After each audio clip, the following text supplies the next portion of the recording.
I never thought I'd spend $1,000 on revenge. But here I am, standing in my backyard with a glass of champagne, watching my stepmother's face drain of color as she realizes what I've done. Let me back up. My name is Maya, and I'm 28 years old. I've been on my own since I was 18, which is when my father married Laya.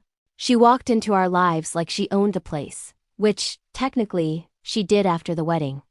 My childhood home became hers. My father's attention became hers. Even my seat at the dinner table somehow became negotiable. For 10 years, I'd played nice. I've smiled through her backhanded compliments. I've nodded along when she forgot to invite me to family gatherings. I've pretended not to notice when she cropped me out of family photos before posting them on Facebook. My father, bless his oblivious heart, never saw it. Or maybe he did and chose not to. But this year was different. 3 days before Thanksgiving, I called my father to ask what time I should arrive for dinner. It's our tradition, or at least it used to be. Turkey stuffing, my grandmother's cranberry sauce recipe that I'm the only one who makes it right anymore. Every year since Mom died when I was 12, Thanksgiving has been our thing. The one day Dad and I really connected. "Oh, sweetheart," he said, and I could hear Laya's voice in the background.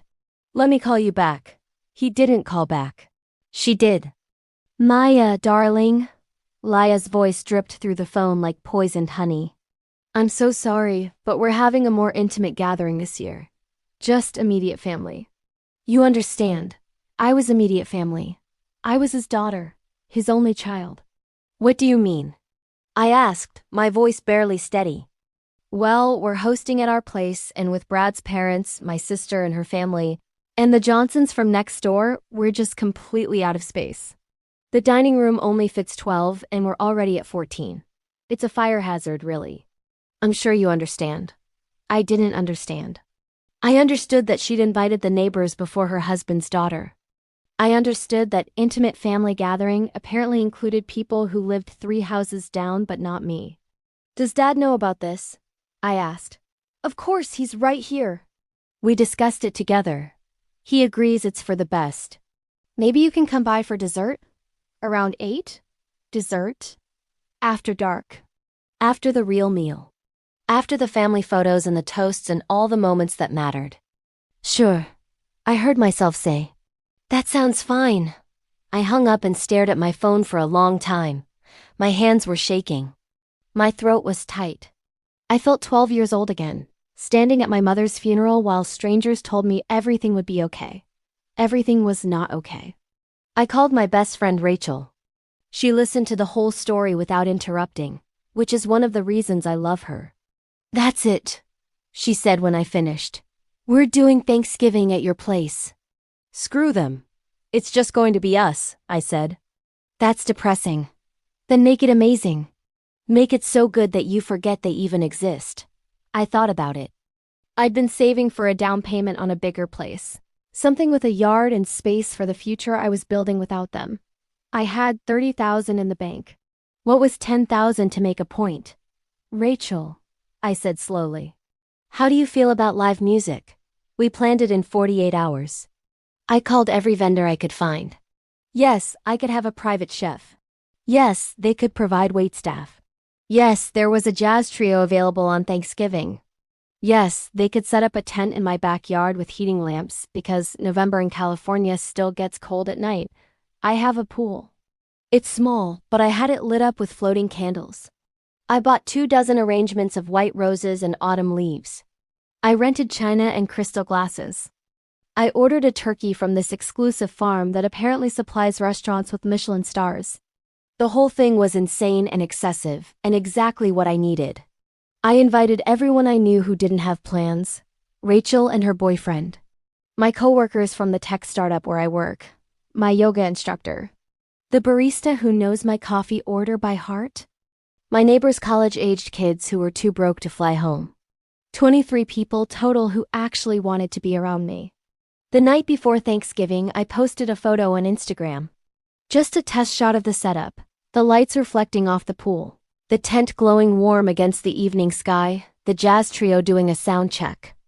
I captioned it, "Grateful for chosen family. Tomorrow is going to be beautiful. I didn't tag anyone, I didn't have to. Laya follows me on Instagram, so does my father. So do most of his side of the family. Within an hour, my phone started ringing. I let it go to voicemail, then I listened. Maya, honey, it's Dad. Listen, I just saw your post. That looks really nice. Are you having people over? Call me back. Delete. Maya, it's Laya. I think there might have been some miscommunication about tomorrow. Can we talk? Delete. Maya, seriously, your father is upset. Call us back immediately. Delete. I turned off my phone and went to bed. I slept better than I had in weeks. Thanksgiving Day was perfect. The weather cooperated, sunny and mild. My guests started arriving at 2. The chef had everything under control. The waiters moved through the space like dancers. The jazz trio played Miles Davis and John Coltrane. People were laughing and drinking, and the whole thing felt like a dream I was having where everything went right for once. At 4 o'clock, my doorbell rang. I wasn't expecting anyone else. Everyone was already here. I walked to the front door with a glass of wine in my hand, relaxed and happy. I opened the door. My father stood there with Laya, her sister's family, his parents, and yes, the Johnsons from next door. 14 people on my doorstep, exactly the number that fit in their dining room. Laya sang out, her arms spread wide. We decided to come to you instead. She was holding a pie. Like that made it okay. Like showing up uninvited to the event she'd excluded me from was somehow adorable.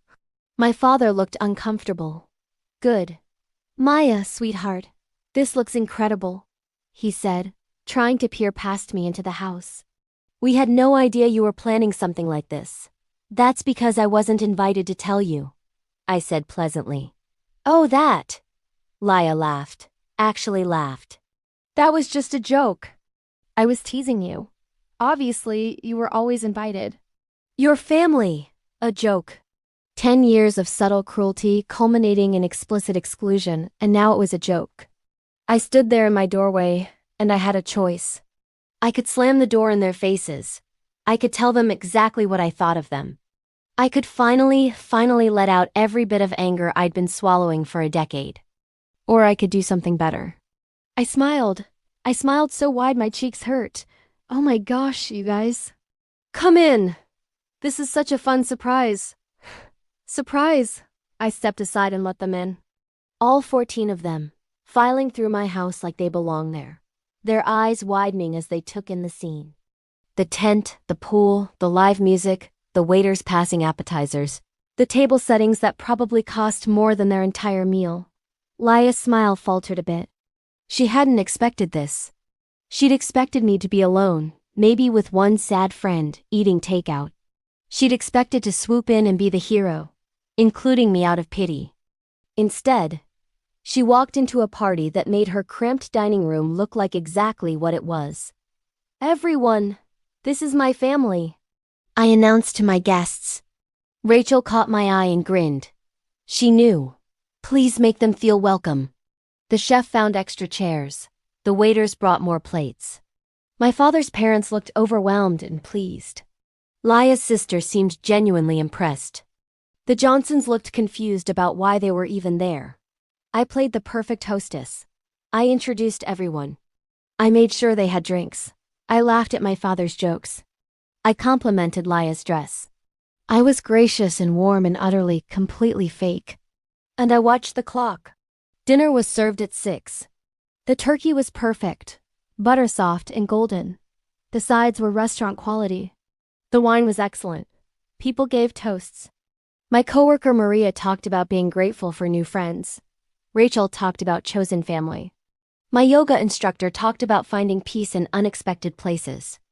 Laya tried to give a toast about how family always finds its way back together, but her voice got drowned out by the jazz trio starting a new song. I caught my father watching me several times. He looked proud and sad and confused all at once. Good. Feel confused. Dad, feel what it's like to not understand what's happening in your own family. Dessert came out at 9. Pumpkin pie, apple tart, chocolate mousse, everything anyone could want. People were loose now, full and happy and drunk. The party had hit that perfect moment where everyone feels like old friends.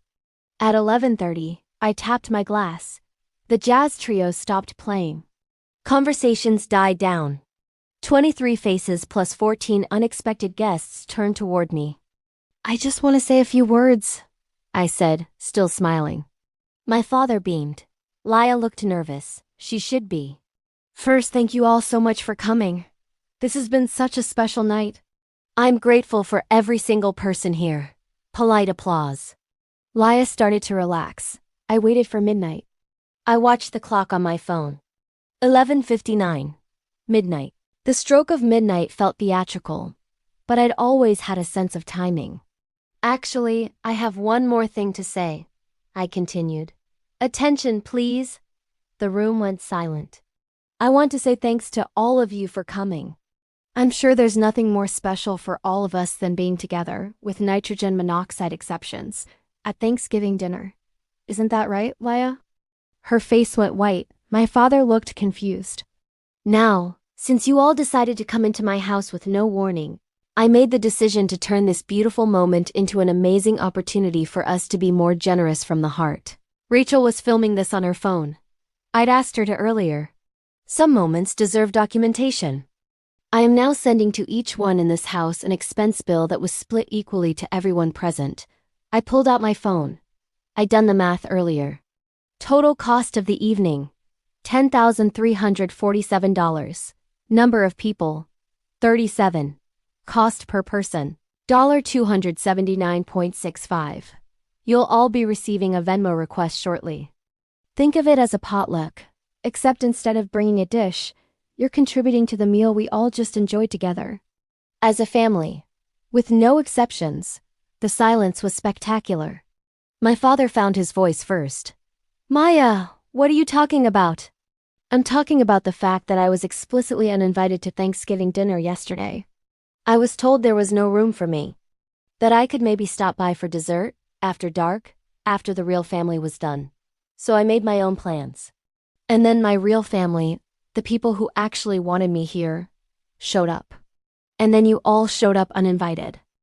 So now you get to participate in the cost of crashing my party. Laya sputtered. This is ridiculous. We're not paying for this. You're right, I said. You don't have to pay. But I think everyone here would be interested to know why you refusing to contribute to a family meal you insisted on attending. Especially after you told me, your husband's only daughter, that there was no room for me at your table.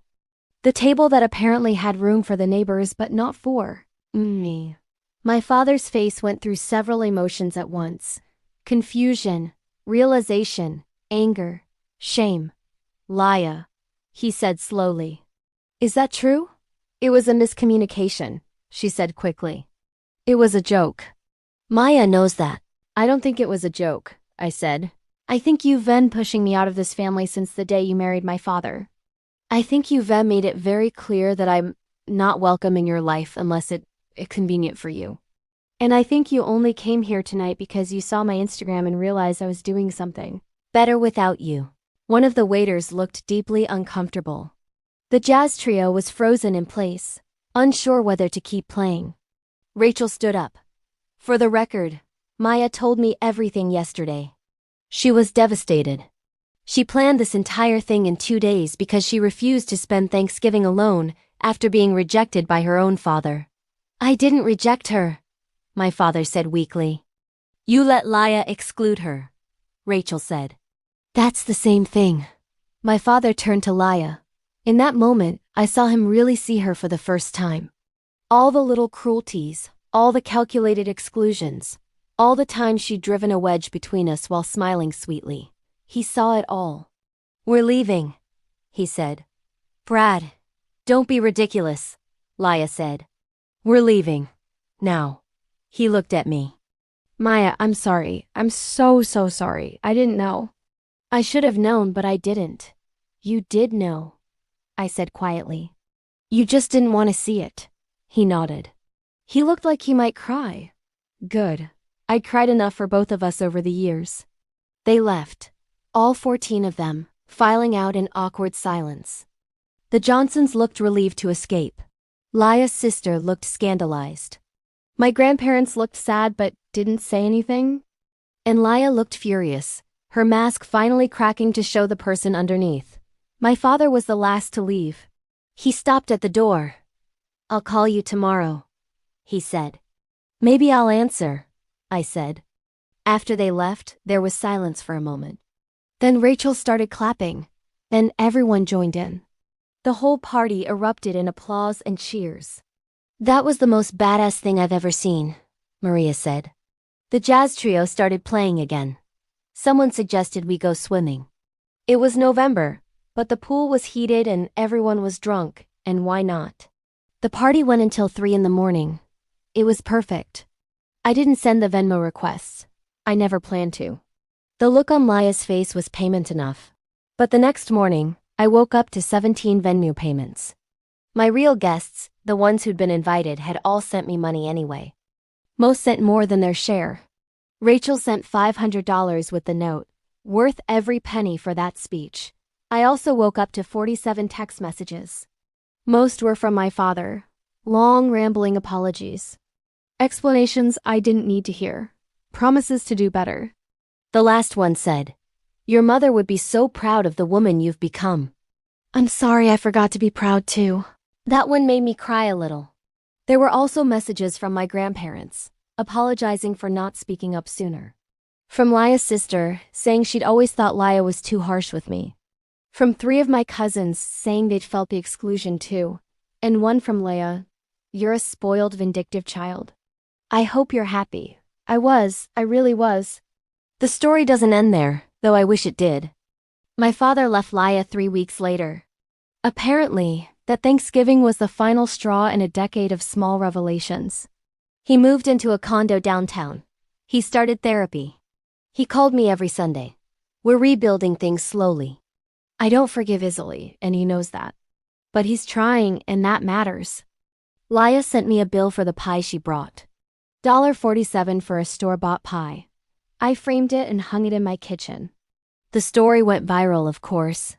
Someone at the party posted about it on TikTok. It got picked up by those Instagram drama accounts.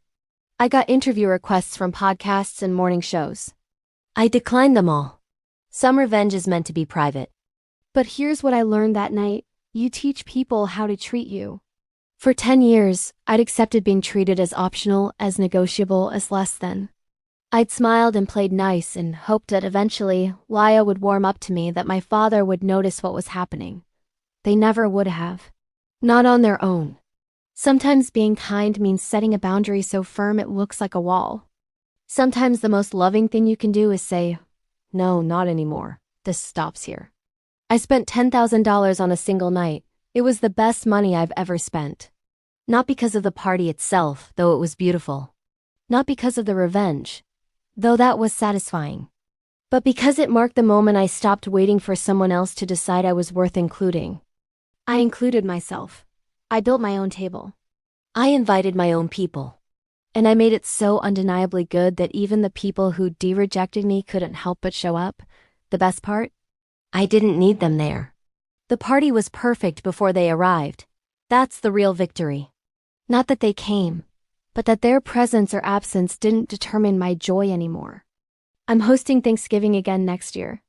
I've already booked the jazz trio. I'm thinking about adding a fire dancer. And yes, my father is invited. We'll see about everyone else. But one thing is certain. There will always be a seat at my table for anyone who actually wants to be there. And there will never again be room for people who make me feel small. That's not revenge. That's self-respect. And it tastes better than any turkey I've ever had.